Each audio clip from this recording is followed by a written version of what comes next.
안녕하세요. TBS 기적의 TV 상담받고 대학가자 아나운서 정현주입니다. 네, 안녕하세요. 청원여고 교사 박문수입니다. 네, 이 대학 입시 전형이 지금 무려 3,000가지가 넘어서 이 수험생 여러분들의 어려움이 상당히 많을 것으로 알고 있습니다. 교육과학기술부가요, 지난 화요일에 대통령직 인수위원회에 앞으로 수시는 4개, 정시는 2개 전형으로 이렇게 입시 전형의 간소화 방안을 보고한 바 있는데 2015학년부터 이런 방침이 좀 적용될 것이다라는 얘기가 나오고 있습니다. 입시 전형이 보다 간소화돼서 우리 수험생들도 그렇고 학부모님들도 입시 전형을 짜는데 조금 그 고민을 덜 수 있었으면 하는 바람 가져봅니다. 자, 오늘 겨울방학을 맞이해서 저희가 계속해서 특강을 준비를 하고 있는데요. 오늘의 순서 우리 박문수 선생님께서 좀 말씀을 해주시죠. 네, 오늘은 아마 자연계 학생들이 아마 눈과 귀가 번쩍 쫑긋하는 시간이 될 것 같은데요. 네. 합격여강 2014 자연계 논술 전략을 주제로 최고의 선생님들과 함께하겠습니다. 네, 자 오늘 함께 해주실 최고의 전문가 두 분을 소개하겠습니다. 먼저 겨울방학 동안 우리 이 과학 논술의 맥은 확실하게 잡고 가지요. 하나고등학교 과학교사이신 이효근 선생님 모셨습니다. 안녕하세요. 안녕하세요. 안녕하십니까. 하나고등학교 교사 이효근입니다. 자, 올해 고3 학생들에게는 아주 특별한 한 해가 될 텐데요. 새해 복을 많이 받으셔야 될 것 같은데 오늘 제가 과학 논술 관련해서 하나의 복을 쏴드리도록 하겠습니다. 네, 좋습니다. 그 복 확실하게 챙겨가시길 바랍니다. 예. 네, 또 다른 한 분입니다. 저와 똑같은 수학 과목인데요. 수학 논술을 이끄는 논술계의 선장이십니다. 하성철 선생님 모셨습니다. 안녕하세요. 안녕하세요. 수학 논술의 절대 강자 하성철 선생입니다. 2013년도가 시작됐어요. 올해는요, 건강복 받으셔야 되고요. 무엇보다 성적 상승의 복까지 받으셔서 2014년도에 멋진 대학생활을 하시는 고3 여러분이 되시길 부탁드리겠습니다. 오늘은요, 제가 자연계 논술에 대해서, 수리 논술에 대해서 몇 가지 여러분이 궁금해하신 사항도 준비했으니까요. 끝까지 집중하시고 잘 지켜봐 주세요. 네, 알겠습니다. 자, 채널 고정하시고요. 예.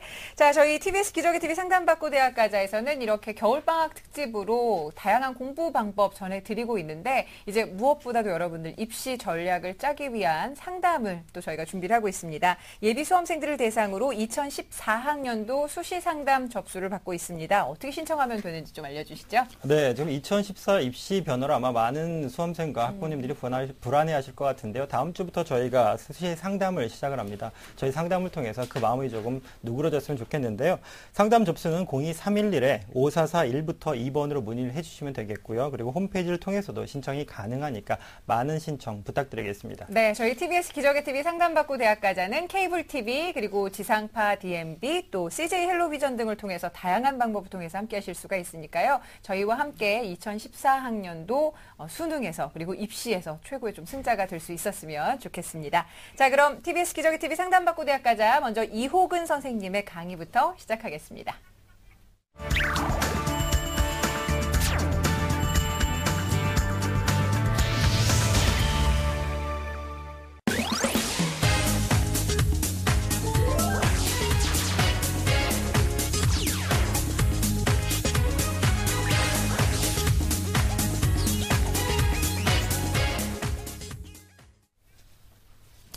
자, 2014 대입 전형을 향해서 여러분들이 열심히 달리고 계실 텐데요. 자, 여러분들 지금 어떤 준비를 하고 계시나요?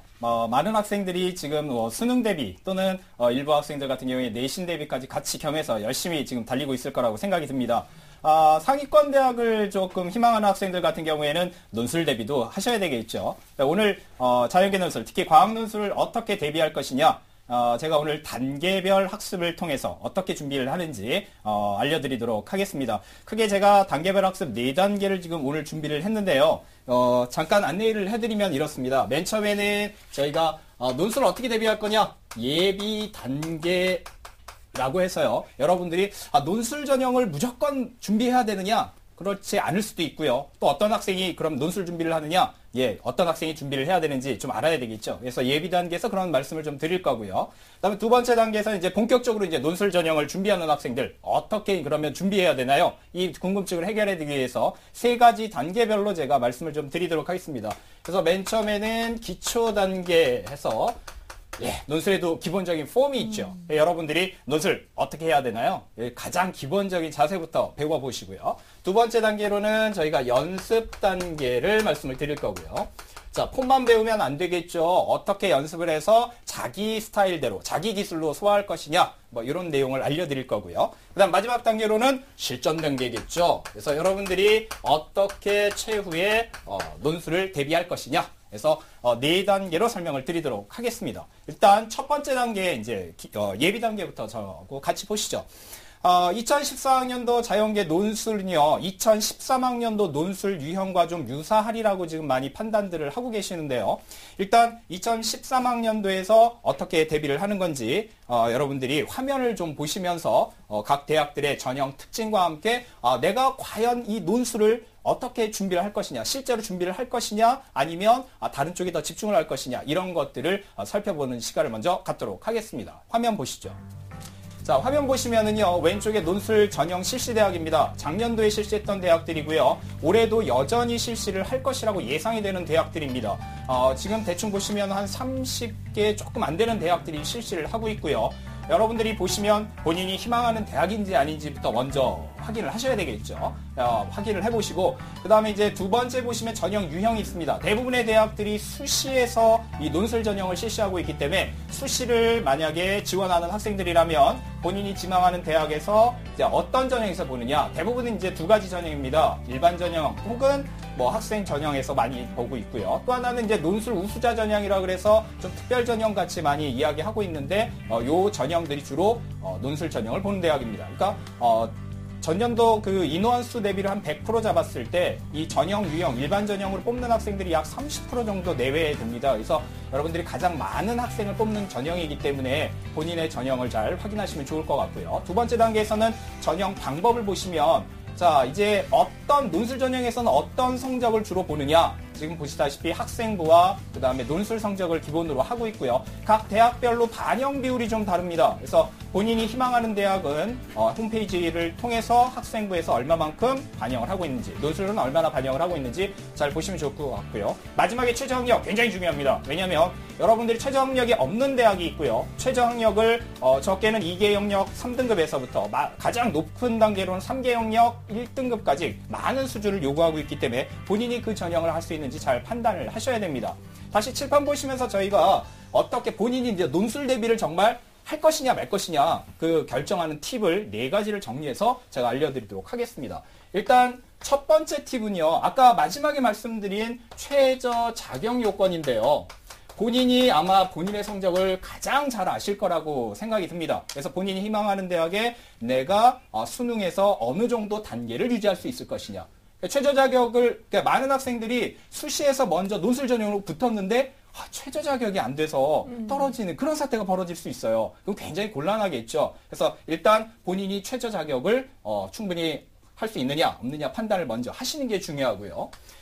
두 번째 경우에는 뭐냐면 최저 자격을 넘어서는, 그러니까 예를 들어 수능을 굉장히 잘하는 친구가 그럼 논술도 같이 준비를 하자라고 생각하실 수가 있는데 이게 여러분들 수시에서 많은 인원이 뽑지만 아직도 정시에서 뽑는 인원은 상당수 많이 뽑습니다. 적게는 뭐 20%에서부터 서울대 기준이 좀 그렇죠. 논술 전형을 실시하지 않기 때문에 서울대를 좀 예외로 치면 나머지 대학들은 30에서 많게는 50%까지 여전히 정시에서 학생들을 선발하고 있다는 겁니다.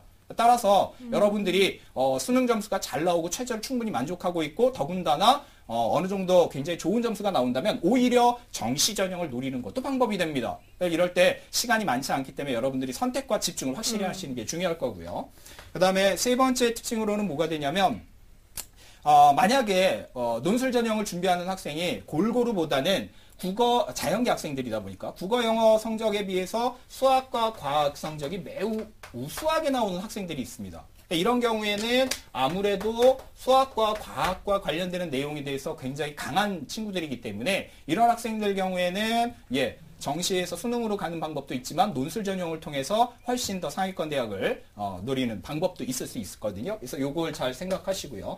네 번째는 수능 시험을 보면 아무래도 객관식 문항이고 이게 짧은 시간에 문항을 막 풀어내야 되니까 긴장을 많이 하거나 이러면 시험에서 좀 약한 친구들이 있습니다. 그래서 본인이 객관식 시험에 좀 약하고 대신에 이렇게 말로 풀어내거나 아니면 글로 적어내거나 어떤 서술하는 능력이 좀 있는 것 같다라고 판단하는 친구들은 논술 대비를 하시는 게 훨씬 더 좋을 거라고 생각이 듭니다.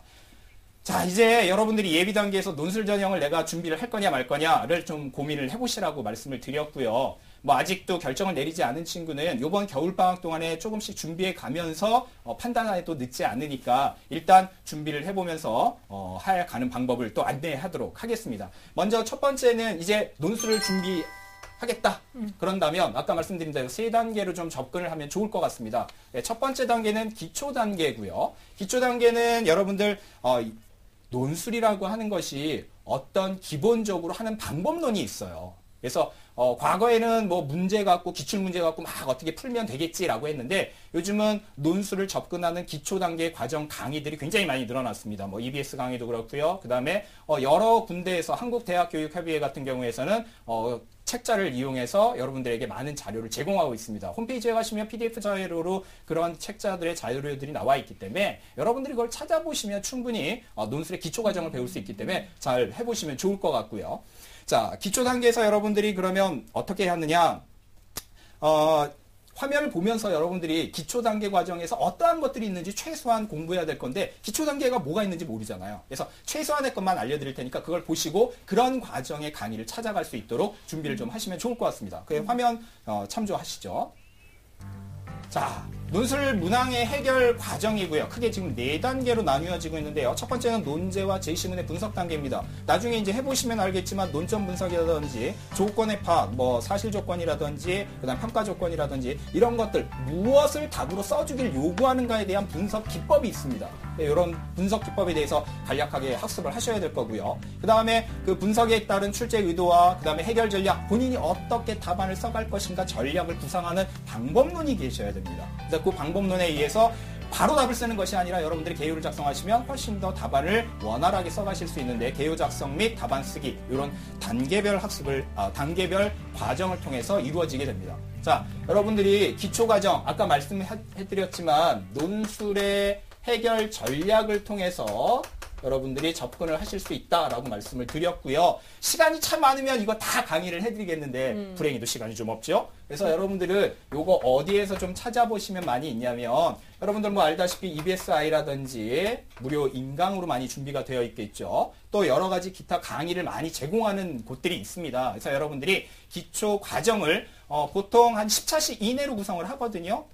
많지 않아요. 여러분들이 이번 겨울방학 한 달 동안 충분히 준비하실 수 있습니다. 그러면서 내가 논술이 나한테 맞는가 맞지 않는가 판단하시는 것도 좋을 것 같습니다. 그래서 여러분들이 기초 단계 먼저 학습을 하면 좋다. 그래서 이걸 하시면 좋고요. 자, 이제 기초 단계 딱 끝나고 나면 저희가 이제 많은 준비를 해야 될 거잖아요. 그렇죠? 그래서 어떻게 갈 건지 고민을 많이 해보시기 바랍니다. 네. 자, 지금 보니까 내가 논술을 치러야 될 학생이 맞는지에 대한 선택부터 그리고 논술을 하기로 결정했다면 가장 기초적으로 어떻게 접근을 해야 되는지를 말씀을 해주셨는데요. 우리 학생들 그냥 뭐 두려움 갖고 있을 건 아닌 것 같아요. 네네, 객관적으로 그렇습니다. 다시 판단해 볼 필요가 있을 것 같습니다. 네, 이제 선생님 말씀을 통해서 이제 논술 준비의 예비 단계, 기초 단계가 이제 마음을 좀 잡았는데요. 그렇다면 네. 선생님 이제 연습 단계에서 구체적으로 어떤 걸 좀 유의하면서 준비를 해야 될까요? 네. 이제 본격적으로 좀 준비하는 단계를 좀 들어가셔야 되겠죠. 기초 단계는 아까도 말씀드렸습니다만 방학 동안에 강의를 통해서 충분히 습득을 하실 수 있다라고 말씀을 드렸어요. 네, 여러분 알다시피 기초 단계를 배우시면 이제 폼을 배우신 거예요. 기본 폼을 배우셨는데 아무리 기본 폼을 배웠어도 익숙하게 해내는 건 좀 많이 어렵겠죠. 네, 여러분들이 그 기본 폼 배우신 거를 익숙한 단계로 발전시키는 게 바로 연습 단계이고요. 연습 단계는 제가 한 3가지 단계로 여러분들에게 제공을 하려고 합니다. 그래서 연습 단계에서는 어떻게 하면 훨씬 더 자신의 기술로 습득을 원활하게 할 수 있는지 지금부터 같이 칠판 보시면서 알려드리도록 하겠습니다. 연습 단계는 제가 다시 아까 말씀드린 대로 크게 3가지 단계로 나누어 보면 좋을 것 같다라고 말씀을 드렸고요. 연습 첫 번째 1단계에서는 이런 거를 제안하고 싶어요. 연습 1단계는 기출문제를 하는 것이 가장 중요한 거기 때문에 여러분들이 최근 2년간의 기출문제, 최근 2년간이면 아직 전년도 문제, 2013학년도 문제는 아직 공개되지가 않았거든요. 그러니까 2012학년도, 2011학년도 두 개년도의 최신 문항을 푸시는 게 중요하고요. 이 문항을 푸실 때 여러분들이 앞에서 배우신 기초과정, 해결과정을 통해서 계속 끊임없이 연습하는 게 좋습니다. 이 과정을 거치시면 여러분들이 유리한 점이 한 3가지 정도가 있는데요. 첫 번째는 뭐냐면 배경 지식의 확보를 할 수 있다는 거죠. 그러니까 여러분들이 논술을 배운다 그러면 일단 배경 지식이 부족하니까 자꾸 그거부터 학습하려고 드는데 시간 많이 없습니다. 그러니까 문항을 배우시면서 대부분의 쓸만한 지식들은 다 나와 있어요. 기출문항에. 그러니까 여러분들이 배경 지식 확보와 그 다음에 연습 문제를 동시에 하시는 게, 두 마리 토끼를 같이 잡는 게 중요하고요. 두 번째는 여러분들이 이거를 하면서 기술을 계속 습득할 수 있다는 거예요. 그러니까 막연하게 이제 이렇게 하는 거구나라와 실제로 연습하는 과정은 굉장히 다릅니다. 그래서 여러분들이 연습을 통해서 자신의 기술로 폼을, 남의 폼을 자신의 기술로, 자신의 폼으로 만드시는 작업이 필요하고요. 세 번째는 다양한 대학의 문항을 풀어보면 어떤 대학 문항은 내가 참 잘 풀리는데 어떤 대학의 문항은 잘 안 풀린다라는 생각을 가지실 수가 있으세요. 그래서 도전할 만한 대학을 조금 택하는 데 유리할 수 있습니다. 그래서 여러분들이 이 3가지를 유입하시고 최근 2년간 문항을 대부분의 모든 대학의 문항을 풀어보시는 게 중요할 것 같고요. 여러분들 이제 연습 2단계에 들어가시면 답안을 쓰시는 요령인데 그 연습 문항에 대해서 어쨌든 본인이 답을 무조건 해결해 내시기 바랍니다. 그러니까 본인의 답안을 만들어내야 되지 이미 나와 있는 답안을 참조하는 건 의미가 없거든요. 그건 3단계로 넘어가셔야 되는 거고요. 왜 그러냐면 논술을 직접 해보시면 아시겠지만 자꾸 남의 것을 보고 연습을 한 친구와 직접 어떻게든 만들어낸 친구는 답안의 스타일이 완전히 다릅니다. 어쨌든 본인의 해결 방법을 찾아서 받으시고요. 기왕이면 첨삭을 받으시면 더욱 좋고요. 첨삭은 여러 가지 방법론, 학교 선생님을 활용하셔도 좋고 아니면 정 안 되면 본인이 첨삭을 하셔도 좋습니다. 그 본인 첨삭은 어떻게 하느냐? 연습 3단계를 거치시는데요. 연습 3단계는 뭐냐? 이미 기출문제 같은 경우에는 많은 대학들이 모범 답안을 제공하고 있습니다. 홈페이지나 혹은 여러분들 EBS에 가면 이미 기본 대학 문항들을 많이 풀어놔 있기 때문에 이 모범 답안을 보시고 본인의 답안을 어떻게 해보시면 좋느냐? 한번 비교 분석해 보십시오. 이런 식으로 썼구나, 저런 식으로 썼구나. 이거를 잘 보시면 좋을 것 같고요. 자, 이렇게 연습 3단계를 거치시면서 익숙해지시면 보통 요전 단계가 늦으면 한 여름방학, 빠르면 여름방학 전까지 해서 연습을 많이 하시게 되면 익숙해지실 거고요. 그 다음에 이제 실전 단계로 넘어가시게 되는데, 실전 단계는 보통 이제 여러분들이 실제 대학에서 자기가 희망하는 대학에 도전을 하신 다음에 도전하는 대학에 보통 한 10일 전이나 빠르면은 한 달 전. 근데 이제 대부분의 이제 그 전년도 답안이 좀 늦게 올라오는 편입니다. 그래서 여러분들이 홈페이지를 계속 찾아 들어가셔야 돼요. 그래서 또는 EBS 페이지는 마찬가지고요. 그래서 답안을 다운로드 받으셔서 본인과 잘 맞는지 안 맞는지, 그리고 제일 중요한 건 실전 단계 연습을 실전같이 하라. 실전 연습은 뭐냐면 말이죠. 앞에서 해선 여러분들이 대부분 시간을 굉장히 여유 있게 두고 풀어요. 근데 실전 단계에서는 보통 10분에서 15분 내에 한 문제씩 풀어 제끼셔야 되는데 이게 굉장히 어렵거든요. 당황하고 쉽고요. 그래서 여러분들이 요것들 실제로 시간을 지켜서 문제를 푸는 연습을 한다든지 각 대학별로 그 다음에 또 평가 답안이 또 많이 모범 답안들이 나와 있으면서 평가 기준안을 제공을 합니다. 그래서 여러분들이 평가 기준을 보시고 이 대학에선 이렇게 채점을 주로 하는구나. 그럼 나는 어떤 식으로 답안을 만들어내야겠다. 이런 실제 전략을 짜는 게 굉장히 중요하기 때문에 실전 전략을 짜는 연습을 마지막 한 일주일, 열흘 정도에 집중적으로 하시면 훨씬 더 효율적인 방법으로 여러분들이 결과를 얻으실 수 있을 거라 생각이 듭니다. 네. 자, 알겠습니다. 지금 겨울방학이 한 절반 정도 지났는데 굉장히 불안하고 두려운 마음에 나 이거 과학, 자연계 논술 해야 돼 말아야 돼 하는 그렇죠. 학생들에게 어떻게 하면 좋을지 단계별로 굉장히 잘 정확하게 말씀을 해주신 것 같아요. 네, 그렇습니다. 그리고 잠시 후에는 하성철 선생님의 수학 논술 특강이 준비되어 있으니까 계속해서 주목을 해주시기 바라겠습니다. 네, 자 그럼 다시 한번 우리 이효근 선생님의 핵심 강의 짚어보도록 하죠.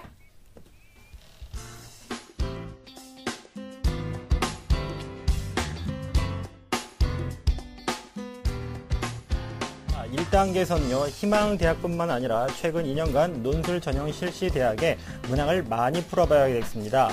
2단계에서는 풀어본 문항을 반드시 답안을 정리하고 꼭 첨삭을 받으시면 좋겠고요. 3단계에서는 관련 문항의 예시답안과 그리고 풀이 과정을 꼭 참고하세요.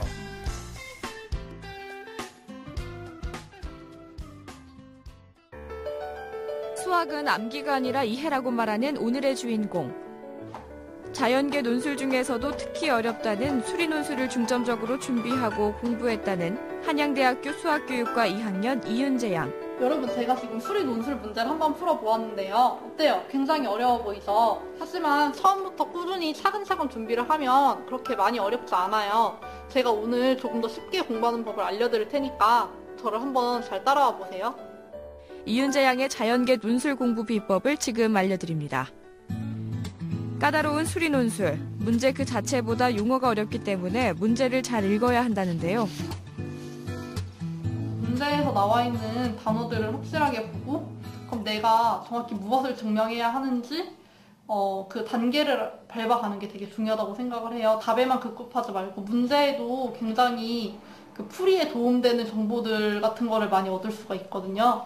그래서 이제 수리논술 문제 같은 경우는 제시문부터 문제까지 꼼꼼하게 살펴봐야 한다고 생각을 해요. 윤재 양의 논술 교과서는 시중의 사설 논술 문제집이 아니라 대학교의 기출문제였다는데요. 실제 논술 시험의 유형과 출제자의 출제 의도를 파악하면서 공부할 수 있기 때문이라고 합니다. 교수님들이 직접 문제도 내시고 채점도 하시니까 교수님의 관점에서 답안을 써내려가면 조금 더 좋은 점수를 받는 데 도움이 된다고 생각을 해요. 충분히 학교 홈페이지들에 나와 있는 기출문제를 풀면은 충분한 양이 된다고 생각을 하거든요. 윤재 양의 두 번째 논술 공부 비결. 지금이 3시 40분이니까 5시까지 문제 한번 풀어봐. 이거 1번 문제. 1번? 응. 바로 친구들과 함께 공부하는 건데요. 인문계 논술을 공부할 때와 마찬가지로 함께 공부하면 그 효과가 2배가 된다고 말하는 윤재 양. 방과 후 수업 시간에 친구들과 조를 짜고 정해진 시간 내에 같은 문제를 풀이하는 과정을 연습했다고 합니다. 있잖아, 이 문제 나는 분수수열 합공식 쓰면은 이렇게 분리가 돼가지고 이렇게 지워질 줄 알았는데 그렇게가 안 돼가지고 식이 꼬여가지고 답이 안 나와. 이거 어떻게 풀었어? 수학적 귀납법을 사용을 하면, 그러니까 n이 1일 때 대입을 하면은 이렇게 2분의 2분의 1 같아서 성립을 해. 이 귀납법으로 하면은 이렇게 등식이 같다고 나오는 거야? 저 같은 경우는 문제를 보고 제가 생각한 방법으로 풀었는데 답이 안 나왔어요. 옆에 친구들한테 물어보니까 답이 나왔다고 하더라고요. 저랑 다른 방법으로 풀었고 몰랐던 방법을 알 수도 있고 아니면 보는 시야 같은 거를 더 넓게 볼 수 있기 때문에 되게 좋은 방법인 것 같아요. 윤재 양의 세 번째 비법은 바로 수학 교과서. 교과서 속 공식 풀이 및 증명 과정이 도움이 되었다는데요. 공식을 외우는 게 아니라 이해를 하면은 잘 까먹지도 않고 까먹더라도 쉽게 기억을 해낼 수 있기 때문에 논술을 쓸 때나 그냥 수학 공부를 할 때나 굉장히 도움이 많이 된다고 생각을 해서 이렇게 보고 있어요. 윤재 양은 신문에 나오는 논술 공부법 기사나 관련 글도 챙겨보았다고 하네요. 수리 논술을 어떻게 풀 것인지에 대해서 설명들을 해주시고 있거든요. 그래서 보면 이렇게 아까 제가 기출문제 중요하다고 말을 했는데 어떻게 하면은 더 좋은 답변을 쓸 수가 있는지 설명들을 해주고 있어요. 잘 모르는 것 같은 거 있을 때나 아니면 학교별로 이런 수리 논술 문제를 제공을 해주고 있어서 유형을 파악하는 데도 도움이 많이 되고요. 한양대학교 수시 2차 논술 전형에 당당히 합격한 이윤재 양. 여러분, 오늘 제 비법이 많은 도움이 되셨나요? 제가 앞서도 말씀드렸지만 기출문제를 중심으로 해서 천천히 차근차근 준비를 하다 보면 수리 논술도 쉽게 정복할 수 있을 거예요. 그러면 내년에 모든 좋은 결과 있으시길 바라고요. 같은 캠퍼스에서 꼭 뵐 수 있었으면 좋겠네요. 꼼꼼하고 철저한 논술 준비로 수학교사로의 꿈에 한 발짝 다가선 이윤재 양의 자연계 논술 공부법이었습니다. 이윤재 양의 자연계 논술 공부 비법. 하나, 기출문제로 공부하면서 어려운 용어 정리하기. 둘, 친구들과 함께 공부하기. 셋, 수학교과서의 공식 증명 풀이보기. 넷, 논술 관련 기사 및 관련 글 찾아보기. 네, 선배의 공부 비법 잘 보셨어요? 오늘은 한양대학교 이윤재 양의 자연계 논술 공부 비법을 좀 함께 들어봤는데 박 선생님 함께 보시면서 어떠셨어요? 네, 지금 우리 학생이 참 공부를 잘했던 것 같은데요. 네. 우리 수험생들도 지금 화면에 나온 이윤재 양처럼 본인의 적성에 맞게 수리 논술을 차근차근 준비해서 꼭 비슷한 좋은 결과를 네. 얻었으면 좋겠는데요. 이제 수리 논술에 대한 얘기를 조금만 드린다라면 아까 선생님들도 말씀을 하셨고 이제 말씀을 하시겠지만 수리 논술은 인문계 논술과 좀 다릅니다. 자연계 논술이라는 것은 수학과 과학을 기반으로 한 교과형 논술이기 때문에 그래서 수능을 기반을 해야 된다는 거 좀 잊지 않으셨으면 좋겠습니다. 네. 아까 이호 선생님 말씀하신 것처럼 최저임금이 있기 때문에 반드시 좀 수능을 좀 기반한 공부를 좀 했으면 좋겠습니다. 그리고 그걸 기반을 토대로 대학에서 제공하고 있는 모의 논술 그리고 기출문제들을 통해서 종량적으로 준비를 했으면 좋겠고요. 그리고 희망하는 대학과 본인한테 유리한 대학을 좀 선별을 해가지고 네. 차근차근 준비를 하면 좋은 결과 있을 거로 생각이 듭니다. 예. 자, 이번에는 그러면 합격예가 2014 수학 논술 전략을 함께 들어보겠습니다. 하성철 선생님께서 특강 준비하고 계시는데요. 지금부터 또 주목해 주시죠.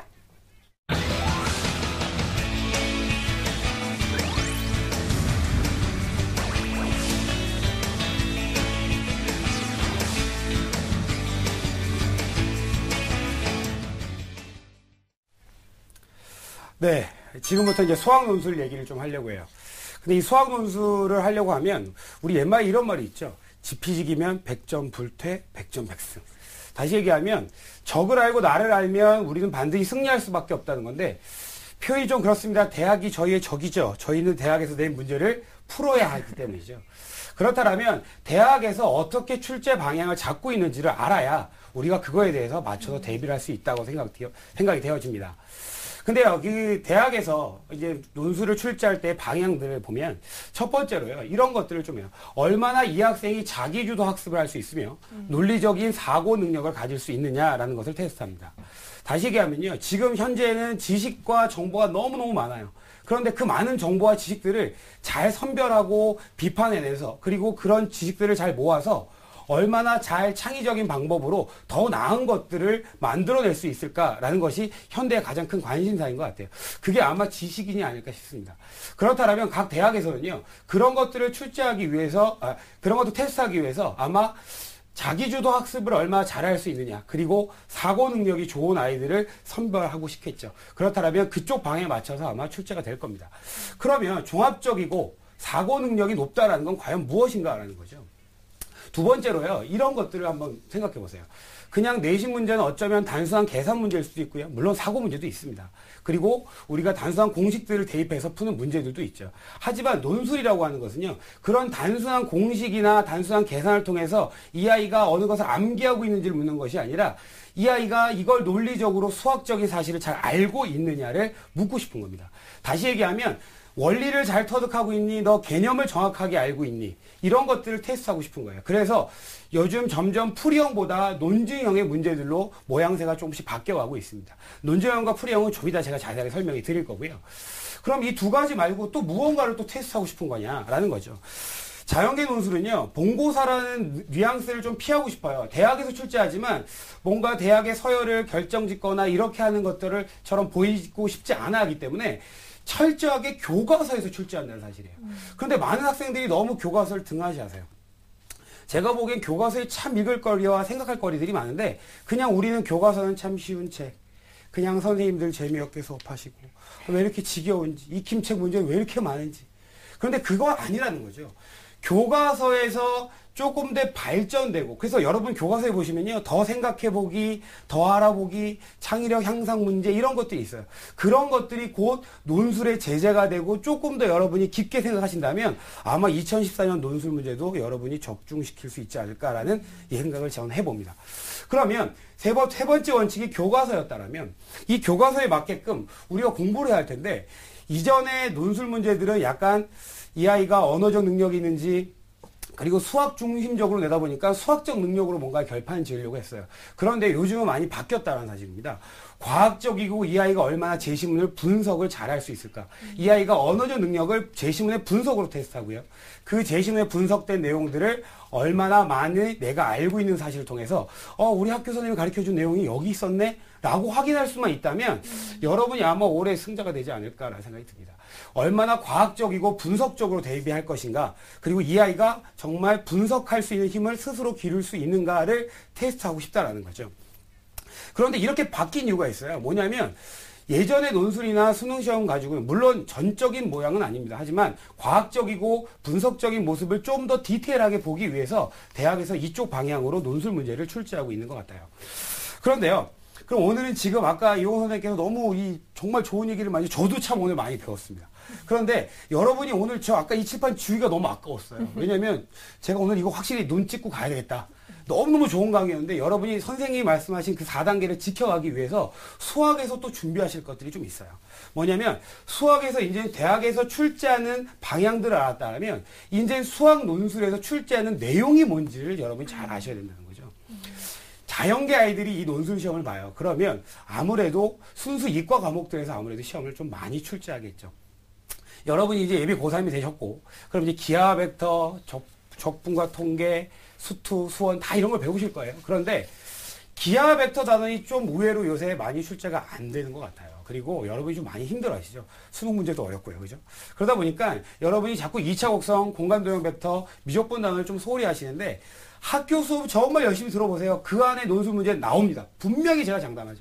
왜냐하면 이 지금 제가 말씀드린 2차 곡선과 공간도형 벡터 그리고 미적분은요 철저하게 개념에 의지하고 있습니다. 화려한 테크닉이나 문제풀이를 요구하지 않습니다. 얼마나 이 아이가 정의를 잘 알고 있는지, 이 아이가 이 개념 원리를 한 번이라도 증명해 본 적이 있는지를 묻고 있기 때문에 논술 또한 그렇다는 거죠.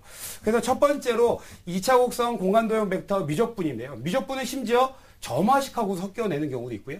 여러분이 통계 단원에 배우실 확률 통계도 간혹적으로 출제되는 학교들이 있습니다. 이런 학교들은요, 서울대학교, 연세대학교, 고려대학교, 그 다음에 서강대학교, 한양대학교, 성균등과 대학교가 이런 학교에 속해요.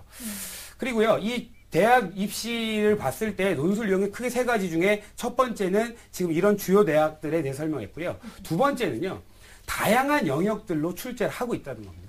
그럼 다양한 영역이라고 하니까 선생님 교과가 좀 바뀐대요. 아까는 교과서에서 나온다면서요. 물론 교과서예요. 교과서의 내용들을 충분히 이해하실 수 있다면 자연현상이라든지 이런 것들을 여러분이 제시문 속에서 제시문에 나와 있는 주제와 이 제재거리들이 교과서에 나누지 않지만 얼마든지 여러분이 교과서 공부를 하셨다면 응용해서 알 수 있거나 제시문을 잘 분석한다면 충분히 여러분이 알아들을 수 있는 얘기들로 출제가 돼요. 그렇게 다양한 그 주제들로 출제가 되는데 그런 학교들이 이화여자대학교랑 경희대학교가 이 학교에 속하게 돼요. 그리고 마지막으로는요. 여러분이 조금 이제 등하시하실 것 같기도 하고 어쩌면 거기에 너무 목맬 수 있는 게 뭐냐면 과학 논술도 해야 돼요. 수학 논술도 해야 돼요. 그러면 2학년이면 한 번에 다 갈까요? 이런 생각들 하시죠. 그래서 과학 논술하고 같이 통합형으로 출제되는 학교들이 있습니다. 물론 제시문이나 주제거리들은 전부 다 과학 쪽에서 출제가 되는데 푸는 과정들이나 이런 것들이 이제 수학적으로 조금씩 하셔야 될 문제들이 좀 있어요. 그런 학교들이 이제 건국대학교, 중앙대학교, 인하대학교들이 이 학교에 속합니다. 그래서 크게 이 세 가지를 여러분이 준비하시려면 절대 수업 시간에 수학 시간, 과학 시간에 조시면 조금 생각해 보실 필요가 있다라는 말씀을 드리고 싶어요. 네. 자, 앞서 지피지기라는 말씀을 해주셨는데 수학 논술이 어떤 의도에서 출제가 되고 있고 그리고 어떤 유형으로 지금 출제가 되고 있는지 자세하게 짚어주시니까 역시 무작정 덤빌 게 아니라 좀 그런 분석적인 능력을 가지고 우리가 좀 덤벼야겠어요. 네, 그렇습니다. 논술을 준비한 학생들이라면 아마 모의 논술과 기출문제를 통해 가지고 출제 경위나 아니면 출제 수준 그리고 내용들을 확인하기 마련일 텐데요. 그럼 선생님 입장에서 보신다라면 올해 그 출제 경향이나 최근 올해의 것들, 그다음에 올해 이뤄질 것들에 전망을 하신다면 어떨까요? 아이들이 이제 공부할 것들을 생각하는데 선생님 아까 제가 분명히 지피지기라고 말씀드렸어요. 그러면 요즘 흐름의 트렌드라는 걸 읽으셔야죠. 유행도 있고 시험 문제도 분명히 유행이 있습니다. 그러면 제가 화면을 보면서 간단히 좀 설명을 드릴게요. 2008년도 이전에는요, 제시문이 좀 길었어요. 그리고 무엇보다 수학 중심의 문제였기 때문에 수학을 좀 겁낸 아이들이 굉장히 좀 많이 힘들어 했었는데 그것이 2009년도부터가 좀 많이 바뀌어가고 있습니다. 무슨 얘기냐면 상위권 대학들은 주로 미적분학 중심으로 출제가 되고 있고요. 중위권 대학들은 보통 수원과 수투의 다양한 주제를 출제를 하고 있습니다. 그런데 여기서 가장 중요한 건요, 교과서에서 언급된 내용을 조금 더 확대 해석한다는 거예요. 여러분이 꼭 주목하셔야 될 부분이라고 생각해요. 그리고 또 한 가지는요, 길이가 짧아졌습니다. 그러니까 읽는데 시간이 좀 짧게 걸리니까 정확하게 푸시는 게 그만큼 중요해졌다는 거고요. 아까 맨 마지막에 논증형과 풀이형 문제로 출제가 두 개 나뉘어지는데 논증형은 글자 그대로 증명하시는 겁니다. 논리적인 원리를 가지고 이것이 왜 그런지 서술해 가시는 거고 풀이형은 사용될 수 있는 내용들로 가지고 꼼꼼하게 계산을 하셔서 계산 과정을 좀 보겠다는 거거든요. 근데 요즘에 논증형 문제들이 조금 더 대세를 이루고 있다라고 가지고 있습니다. 아울러서요, 2014학년도에서 이제 우리가 예측을 한번 해봐야죠. 2011학년도까지는 우리가 지금 초월함수, 다시 한번 이과에서 배우는 미적분이 선택의 영역이었어요. 근데 2012학년도부터는 계속 필수 과목으로 들어가기 시작하면서 아무래도 수능도 조금 부담스러워졌고, 옛날에는 미적분이 좀 싫으면 확률 통계로 가실 수 있었는데 이제 그럴 수가 없다는 거예요. 정말 이과다운 과목들로 공부를 하실 수 있게 되셨는데, 그러다 보니까 아무래도 이제 작년까지는 수리 가형이었죠. 이제 수리 B형인 겁니다. 여러분 환영합니다. 수리 B형.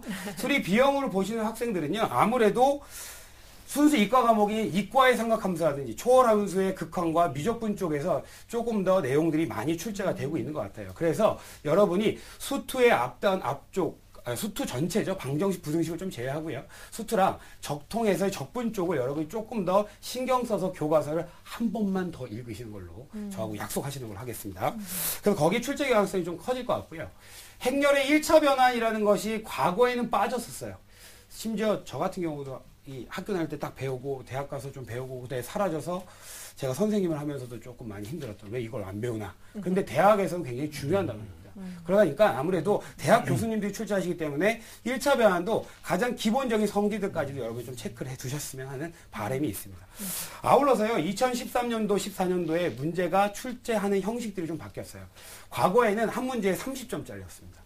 그러니까 몰라도 틀리고 좀 써도 틀리고, 근데 이젠 그렇지 않다라는 거예요. 문항수들을 좀 세부 문항들, 소문항들을 좀 늘려놨어요. 그러다 보니까 30점 문항들을 10점짜리 3개로 구성해서 조금이라도 공부한 학생들은 확실하게 변별력을 확대시켜서 대학을 합격시켜주겠다고 대학 쪽에서 약속하는 거랑 똑같아요. 아울러서 난이도 조정을 조금씩 합니다. 그렇기 때문에 여러분들이 출제의 경향들이 조금씩 바뀌어가고 있는 걸 기출문제라든지 모의 문제를 가지고 변화를 좀 읽어놓으시면 될 것 같고요. 그 다음에 이제 우리가 인문수리를 좀 간략하게 말씀드리면, 인문계도 분명히 미적분과 통계 기본을 배웁니다. 그럼 아울러 미적분 쪽을 좀 궁금해 하셔야 되고 공부를 하셔야 돼요.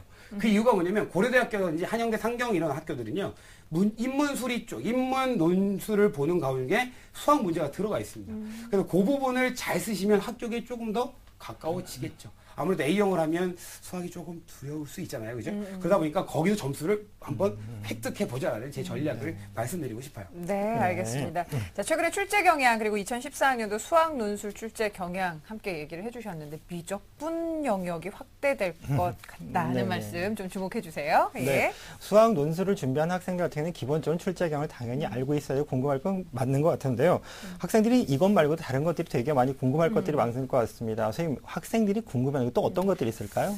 네, 제가 논술 상담을 하면서 가장 많이 듣는 질문 2가지를 제가 뽑아왔어요. 첫 번째는, 선생님 논술 언제부터 해요 도대체? 맞아요. 전 언제부터 해야 되는 거예요? 이때 해요? 근데 아는 게 없어요. 그럼 저 때요? 늦을 것 같아요. 또 다른 질문 한 가지는요. 선생님, 저도 지금 수능이 급해서 최저가 간당간당 하거든요. 근데 저 논술 해야 돼요? 그럼 수능 성적 떨어지는 거 아니에요? 이런 아이들이 너무 근심 걱정이 많아요. 그래서 제가 오늘 명쾌한 해답을 드릴게요. 결론부터 말씀드리면 준비는 빠를수록 좋습니다. 이건 정말 확실한 게요. 왜냐하면 많이 공부한 녀석들이 당연히 좋은 성적 얻는 게 시험이라고 저는 생각을 해요. 그런데요, 이제 고3 학생들이 되면 수능과 수리 논술이란 2가지 주제를 가지고 갈팡질팡, 나 어떡하지, 안절부절, 정말 죽겠어요. 그런데요, 논술을 쳐다보자니 최저 등급이 걱정이고요.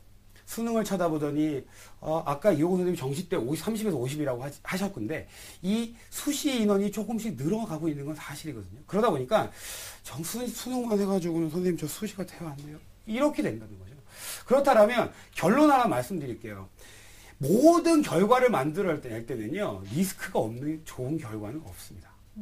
그럼 리스크를 선생님 리스크가 없는 쪽으로 가야 돼요? 있는 쪽으로?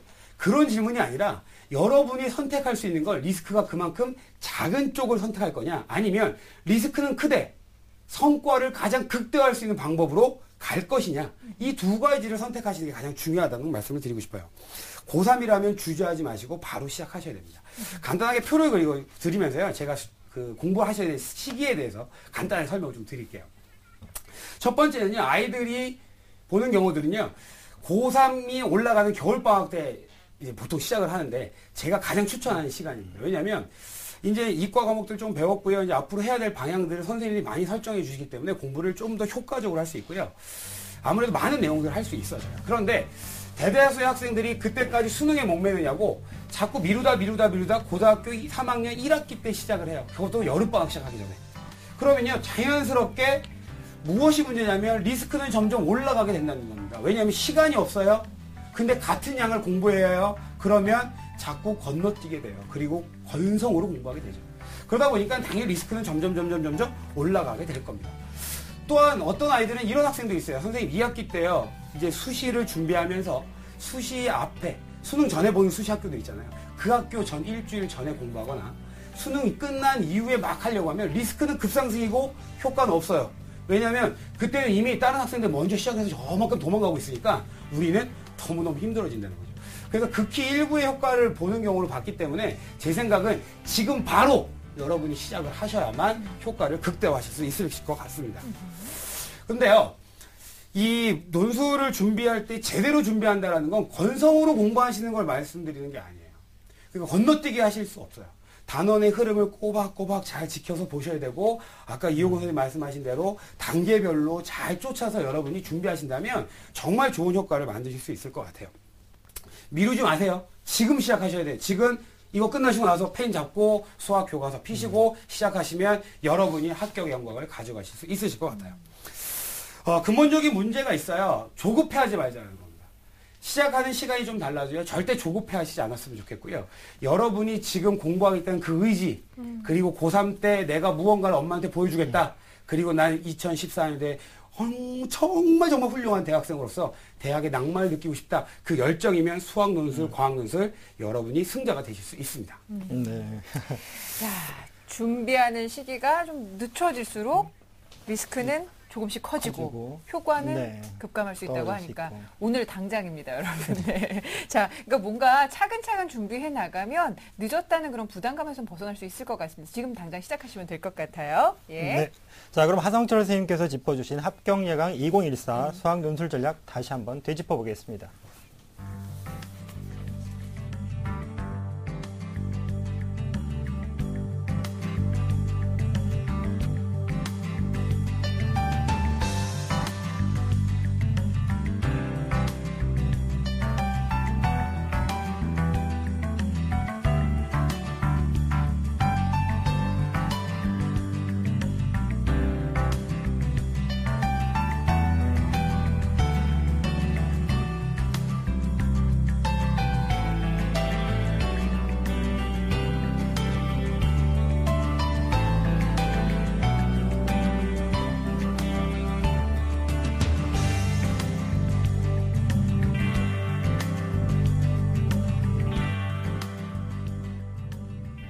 뉴스, 생활 정보가 가득한 TBS TV. TBS TV는 케이블 TV와 IPTV, 지상파 DMB TV, TBS 교통정보 앱 외에도 서울 지하철 객실내 TV나 PDP TV, 또 인터넷을 통해서도 만날 수 있습니다. 기분 좋은 방송 TBS TV를 지금 바로 경험하세요. 네, 선생님, 하성철 선생님이 강의를 듣다 보니까 이제 궁금한 점이 생기는데요. 지금 수학 논술을 빨리 준비하는 게 좋다고 말씀을 하셨는데, 그렇다면 이번 겨울방학 때 개념 정리를 할 때 어떻게 하는 것이 좀 유리할지 좀 부탁을 드리겠습니다. 네, 이제 논술을 시작하려면 개념이 굉장히 중요합니다. 근데요, 아까도 제가 말씀드렸듯이 교과서입니다. 교과서를 정확하게 설명을 순서대로 맞춰서 여러분이 정독하시고 탐독하시고 많이 읽어보시는 다독을 하신 다음에요. 저는 아이들한테 꼭 이렇게 권장을 해요. 흰 백지에 노트를 꺼내놓고 지금 방금 공부하고 내가 어제 공부한 내용들을 아는 것만큼이라도 직접 적어보는 연습입니다. 그러면 분명히 100% 완성은 안 될 거예요. 그때 내가 부족한 부분을 다시 공부하셔서 채워넣으시는 그런 식의 교과서 학습을 선택하시면 아마 개념 정리는 굉장히 좋지 않을까 생각이 듭니다. 네, 알겠습니다.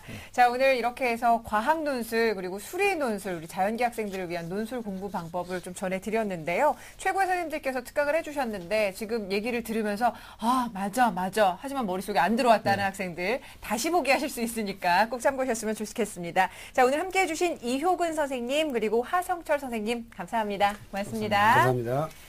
자, 겨울방학을 지금 알차게 충실하게 잘 보내고 있을 우리 고3, 예비 고3 수험생들을 위해서 서울시에서도 또 특별한 자리를 마련을 하고 있습니다. 좀 소개해 주실까요? 네, 서울시에서 매주 수요일마다 주최하고 있습니다. 우리 아이들의 마음을 따뜻하게 해줄 희망 특강인데요. 다음 주 수요일입니다. 23일은 이상묵 서울대 교수, 그리고 30일에는 박원순 서울시장과의 특별한 만남이 준비가 되어 있습니다.